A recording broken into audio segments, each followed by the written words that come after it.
बिल्कुल क्रमवीर जी, जिस तरह से आपने कहा कि सरकार की तरफ से नए-नए कानून लाए जाते हैं, आदेश दिए जाते हैं, लेकिन अमल नहीं किया जाता उन पर। अभी पिछले दिनों जिस तरह से ये कहा गया कि स्कूलों की छुट्टियाँ की जाए, हरियाणा की बात करें तो लगभग 8 जिलों के अंदर इस तरह की स्थिति है और वहाँ पर आदेश दिए गए हैं कि जो स्कूल है उनकी छुट्टी की जाए। परंतु आपको क्या लगता है कि जो स्कूल संचालक हैं, वो जो सरकार के जो आदेश हैं, उन्हें मान पाएँगे? क्योंकि लगातार हम देखते हैं कि बहुत से ऐसे सरकार की तरफ से नियम है और आदेश दिए जाते हैं और उनकी जो स्कूल संचालक है, निजी स्कूल संचालक है, वो धज्जियाँ उड़ाते हुए नज़र आते हैं। तो क्या लगता है कि अब जो सरकार के आदेश आए हैं, उनके ऊपर कितना अमल हो पाएगा?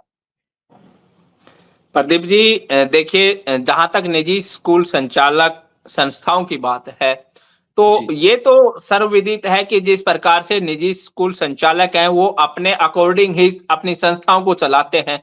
सरकार ये तो एक पिछले वर्ष जिस प्रकार से एक बड़ा भयंकर हादसा हुआ था, दुर्भाग्य से वो महेंद्रगढ़ जिले में ही था। तो उस हादसे के बाद ये तो इतना हुआ कि सरकार भी जागी, प्रशासन भी जागा और निजी स्कूल संचालक भी जो है उन्होंने भी सुधार किया है। अदरवाइज तो आप देखेंगे कि निजी स्कूल संचालक जो है, चाहे आप किसी भी प्रकार की, अब मैं एक और आज एग्जांपल देता हूं आपको कि सरकार ने कहा आप जो है स्कूलों का जो टाइमिंग है 9:30 से 3:30 कर दिया। मुझे बताइए जी, कितने निजी स्कूल हैं जो आज 9:30 बजे स्कूल लगा रहे हैं? जी, वही सुबह 7:30 बजे बच्चों को उठा रहे हैं स्कूल के लिए गाँव से।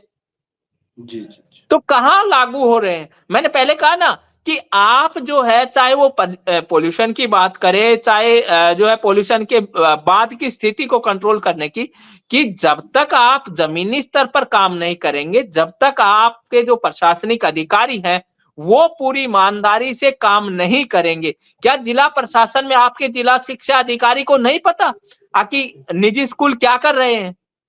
क्या जिला शिक्षा जी, मौलिक अधिकारी को नहीं पता? एक ही रटा-रटाया जवाब मिलेगा कि हम पत्र लिख रहे हैं, हम उनको पत्र लिख रहे हैं। सर, आप जी, ये बताइए मुझे कि जब 9:30 बजे का टाइम सरकार की तरफ से सरकारी स्कूलों का क्या क्या सर्दी इस बात में भेदभाव करती है कि निजी स्कूल के बच्चे हैं, इनको सर्दी नहीं लगेगी, इनको आप जी, 7 बजे स्कूल के लिए भेजो। सरकारी जी, स्कूल के बच्चे हैं, इनको आप 10 बजे इनको अधिक सर्दी लगती है। तो जिस प्रकार से आप कह रहे हैं ना कि सरकार निजी संस्था जो है वो मालिक अपनी मनमर्जी, तो देखिए ये कोई नई बात नहीं है, बहुत पहले से चलता आ रहा है, सबको पता है। सरकार के मंत्रियों के स्कूल है, मंत्रियों को सबको पता है, नेताओं के स्कूल है, उनको पता है कि किस तरह से चलता है। बड़े बड़े राजनीतिक दलों के हैं तो सबको पता है कि निजी स्कूल अपने मनमर्जी करते हैं, अपने हिसाब से अपने जो रूल रेगुलेशन है वो चलाते हैं। सरकार का तो बहुत सख्त, जिस प्रकार से मैंने कहा पिछले वर्ष जो बस हादसा हुआ, जब पूरे देश के अंदर वो एक नेशनल लेवल तक वो चीज गई है, उसके बाद जो है उसके ऊपर कुछ काम किया गया। तो आपने 8 जिलों में छुट्टियों की बात की है। देखिए, जी, जी, उसमें भी आप देखेंगे प्रदीप जी कि जिस प्रकार की स्थिति है, उसमें जिला उपायुक्तों को ये कहा गया है सरकार की तरफ से, तो पत्र लिख करके अपना जो काम है इन्होंने पूरा कर लिया कि हमने तो अपनी जो है ड्यूटी निभा दी। अब जिला जो डीसी है वो ये निर्णय करें कि उनके क्या स्थिति है। तो अमूमन जहां 8 जिलों में उनके आसपास के जिलों के अंदर अभी भी छुट्टियां नहीं हुई है, या वहां भी जी, पोल्यूशन की अगर हम बात करें तो स्तर वही बना हुआ है। और मैं कहता हूं कि स्कूली बच्चों की छुट्टियां करना कोई समाधान नहीं है। इतना है कि जी, छोटे बच्चे हैं, चलो घर पर रह लेंगे छोटे बच्चों के लिए, लेकिन क्या इससे आपके पॉल्यूशन के स्तर में सुधार आएगा? सवाल ये है। सवाल छुट्टियों का नहीं है कि आप स्कूल की छुट्टियां करते हैं कि नहीं करते हैं, लेकिन इससे पॉल्यूशन के स्तर में कितना सुधार आप कर पाए? जी, जी, बिल्कुल। पॉल्यूशन, वो बच्चे घर पर रहेंगे तो भी आपका जो पूरा वातावरण तो उसी प्रकार से दूषित हो रखा है ना। ये तो है नहीं कि जी, आपको स्कूल के अंदर ज्यादा जो है पॉल्यूशन मिलेगा, घर पर नहीं मिलेगा। प्रदीप जी, सवाल ये है कि पॉल्यूशन को आप किस तरह कंट्रोल करेंगे? बिल्कुल। जिस तरह से क्रमवीर जी आपने पॉल्यूशन को लेकर अभी बात कर रहे हैं, पॉल्यूशन को लेकर अक्सर ये कहा जाता है जो किसान है उनकी पराली की वजह से इस तरह के हालात पैदा हुए। परंतु कई बार देखने में आता है कि चाहे इंडस्ट्री हो चाहे वाहन हो, उनको चंद एक फीस लेकर उन्हें एक सर्टिफिकेट थमा दिया जाता है। तो आपको क्या लगता है कि क्या एक सर्टिफिकेट मिलने के बाद जो वाहन और इंडस्ट्री वो पोल्यूशन करना छोड़ देते हैं? क्या लगता है इसको लेके सरकार को किस तरह के कदम उठाने चाहिए? प्रदीप जी, मैं तो ये कहूंगा बड़े दुर्भाग्य की बात है कि देखिए एक वाहन सड़क पर चल रहा है, आपने भी देखा होगा, मैंने भी देखे, बहुत से वाहन होते हैं जिनके अंदर पोल्यूशन इतना अधिक करते हैं, लेकिन वाहन चालक कहता है मेरे पास सर्टिफिकेट है, सरकार के जो मानदंड है उसके अकॉर्डिंग जो है मेरे पास पोल्यूशन मैंने अपना बनवा रखा है वाहन का, और जो है कोई मेरा इसके लिए चालान नहीं हो सकता। लेकिन आप वही बात फिर मैं कहता हूं, मैं हर चीज के लिए एक चीज कहता हूं कि आप जमीनी स्तर पर देखें ना कि क्या वास्तविक स्थिति क्या है।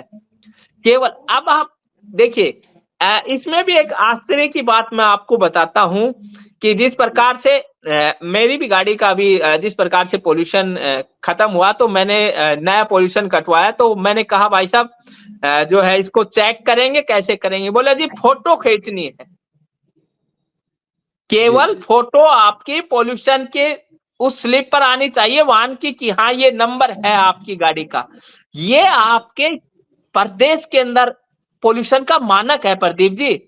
अब इस मानक को लेकर के आप बताइए मुझे पोल्यूशन पे कैसे कंट्रोल करेंगे? क्या इससे आप पोल्यूशन के जो स्तर है, जो स्थिति है उसको सुधार सकते हैं कि एक फोटो के बेस पे? कमाल की बात है, आज प्रदेश के अंदर लाखों वाहन गुजर रहे हैं सर, कितने तो हैं जिनके पोल्यूशन है ही नहीं पोल्यूशन सर्टिफिकेट, और अगर हैं तो भी मैं कहता हूं कि उनकी कोई मानक तय नहीं किया जाता। उनका केवल एक जो सर्टिफिकेट बनता है उस पर फोटो लगती है, और उस फोटो से केवल ये आपको सर्टिफाइड कर दिया जाएगा कि आप जो है बेरोक टोक अपने वाहन को चलाइए। और ये जो स्थिति है, ये अब आप मुझे बताइए कि किसानों का आपने कहा कि किसानों को जिम्मेदार ठहराया जाता है। किसान कैसे जिम्मेदार है? मैं पूछना चाहता हूं इन सरकारों से। यमुना की स्थिति क्या हो रखी है आज? यमुना के अंदर क्या है हालात? जो आपने देखा होगा कि जो झाग जिस प्रकार से जैसे बर्फ जमती है आपके शिमला के अंदर, आपके ले मनाली के अंदर, उस प्रकार की स्थिति आपके जो है यमुना में हो रखी है। क्या उसको किसान के पराली जलाने की वजह से उसकी वो स्थिति हुई है?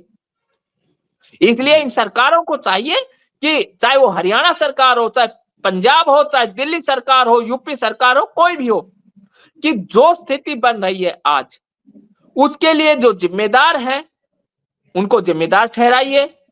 जहां कमी है, लापरवाही है, उन पर आप एक्शन लीजिए।